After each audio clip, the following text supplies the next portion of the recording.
Hello दोस्तों, मैं अशोक स्वागत करता हूं आपके अपने YouTube चैनल स्टडी प्रचार में। दोस्तों, आशा करता हूं आप लोग स्वस्थ होंगे और आपके परिवार में सभी स्वस्थ होंगे। तो इसी आशा के साथ दोस्तों, आज की जो सामान्य हिंदी की सीरीज है फ्रेंड्स, आज पदबंध के बारे में पढ़ेंगे। किसके बारे में? पदबंध के बारे में पढ़ेंगे फ्रेंड्स। तो चलिए, तो हम आपको इस टॉपिक के बारे में बताते हैं। सबसे पहले देखेंगे पदबंध क्या है दोस्तों।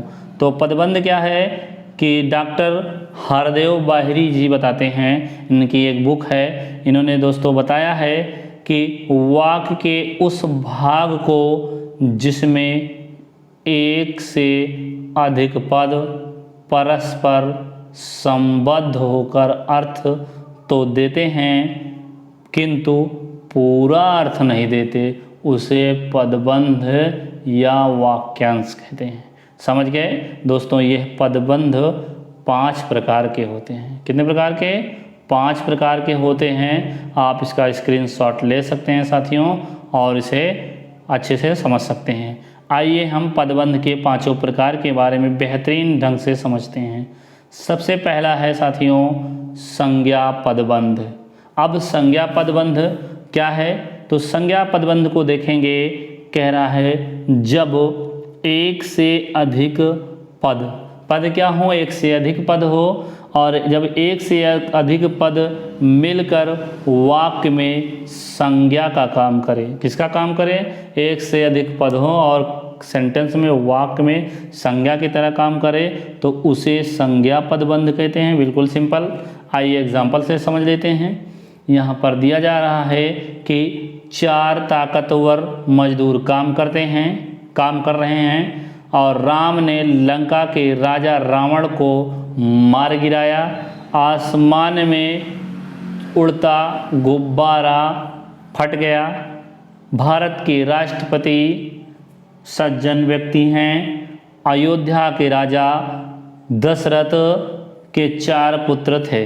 दोस्तों, आपने यहाँ देखा कि जो देख पा रहे होंगे कि जो उपर्युक्त वाक्यों में, जो उपर्युक्त मतलब कि जो ये आप सारे वाक्यों को देखा पढ़ा, इसमें कह रहा है इस वाक्यों में जो पहला आया है 4 ताकतवर मजदूर, लंका के राजा रावण, आसमान में उड़ता गुब्बारा और भारत के राष्ट्रपति।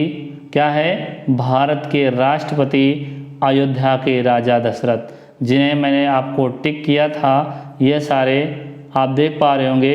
ये क्या है साथियों? आप इन्हें सही से देखेंगे तो इसमें संज्ञा के कई पद आए हैं।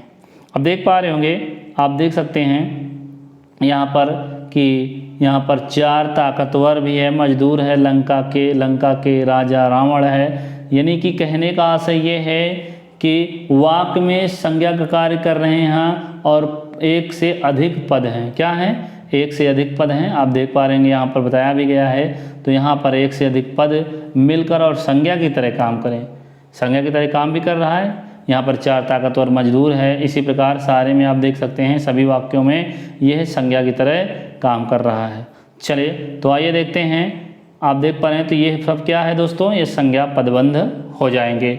चलिए आगे देखते हैं। अब हम सर्वनाम इसी प्रकार पढ़ते हैं। सर्वनाम पदबंध क्या है?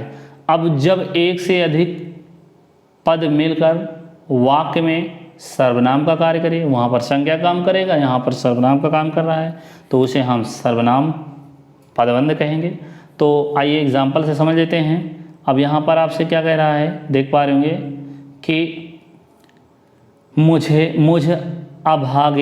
मुझ अभागे को मत मारो, कक्षा में शोर मचाने वाले तुम आज शांत हो। क्या है साथियों? कक्षा में शोर मचाने वाले तुम आज शांत क्यों हो? भाग की मारी तुम अब कहाँ जाओगी? अब देख पा रहे होंगे दोस्तों, यहाँ पर जो क्या कह रहे हैं, जो संज्ञा है और संज्ञा के साथ में कुछ सर्वनाम आ रहा है, यानी कि ये सर्वनाम बन जा रहा है। आप देख पा रहे होंगे यहाँ पर तुम है और इसके पहले जो इसको सर्वनाम बना दे रहा है साथियों, ये सर्वनाम की तरह ही प्रयोग हो रहा है। यानी कि कक्षा में शोर मचाने वाले तुम, ये पर यहाँ पर सर्वनाम हो जा रहा है। अब ये सर्वनाम की तरह यूज हो रहा है साथियों, तो यह सर्वनाम पदबंध हो जाएगा। आप देख पा रहे हैं उपयुक्त वाक्य में जो है मुझे भागे को, कक्षा में शोर मचाने वाले तुम और भाग की मारी, ये सर्वनाम पदबंध कहलाएंगे। आइए विशेषण पदबंध कहला देखते हैं क्या है। विशेषण पदबंध के नाम से ही पता चल रहा है जब एक से अधिक पद मिलकर संज्ञा या सर्वनाम के विशेषण के रूप में कार्य करते हैं। कहने का आशय यह है कि जब एक से अधिक पद मिलकर संज्ञा या फिर सर्वनाम के विशेषण के रूप में कार्य करते हैं तो उसे ही हम क्या कहेंगे, विशेषण पदबंध कहते हैं। आइए देखते हैं यह विशेषण के रूप में यूज हो रहा है। जैसे देख पा रहे होंगे कि कुल 4 मजदूर काम पर आए। अब आप देख पा रहे हैं यहाँ कुल 4, यहाँ पर विशेषण देख पा रहे हैं, विशेषण के रूप में प्रयोग हुआ है। तो तेज चलने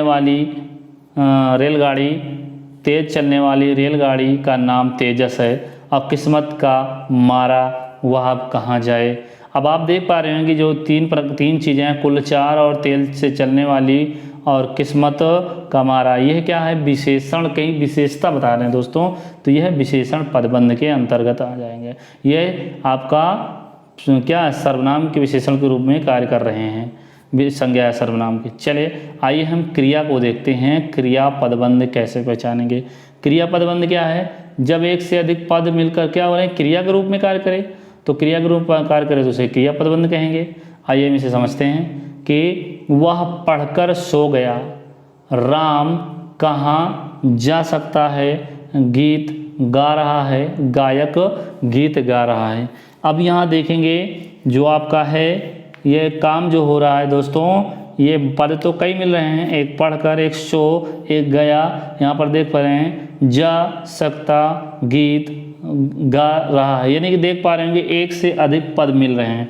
अब मिलने से क्या हो रहा है, मिलने से दोस्तों क्रिया के रूप में ही वर्क कर रहा है।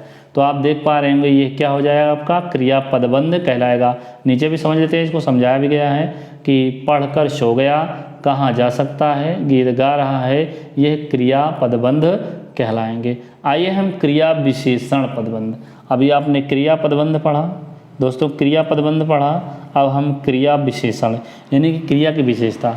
चलिए तो सबसे पहले इसे हम समझ लेते हैं कि क्रिया विशेषण पदबंध क्या है। अब किसी भी वाक्य में क्रिया विशेषण का कार्य करने वाले पदबंध क्रिया विशेषण पदबंध कहलाते हैं, यानी कि क्रिया विशेषण के रूप में जो कार्य करेंगे वो क्रिया विशेषण पदबंध कहलाएंगे। आइए देखते हैं क्रिया की विशेषता बतलाने वाले। तो आज गाड़ी बहुत जल्दी आ गई, पक्षी पिंजरे के अंदर बैठा है, ठीक है, विद्यार्थी विद्यालय की ओर गए हैं। अब आप देख पा रहे हैं यहाँ ध्यान दीजिएगा जो आ रहा है आपका यहाँ पर कि बहुत जल्दी, पिंजरे के अंदर और विद्यालय की ओर, यह क्रिया की विशेषता बता रहे हैं दोस्तों, यानी कि जल्दी, बहुत जल्दी और अंदर, पिंजरे के अंदर और दोस्तों विद्यालय की ओर, कहीं ना कहीं ये क्रिया की विशेषता को बतला रहे हैं, इसलिए क्रिया विशेषण पदबंध के अंतर्गत आएगा। यदि दोस्तों हमारा वीडियो आपको पसंद आया हो तो कृपया लाइक कीजिएगा और सब्सक्राइब भी कर दीजिएगा और बगल में बने हुए बेल आइकन को प्रेस कर दीजिएगा ताकि हमारा नया वीडियो और नया लेक्चर आप तक पहुंचता रहे। तब तक के लिए साथियों, जय हिंद, जय भारत, वंदे मातरम।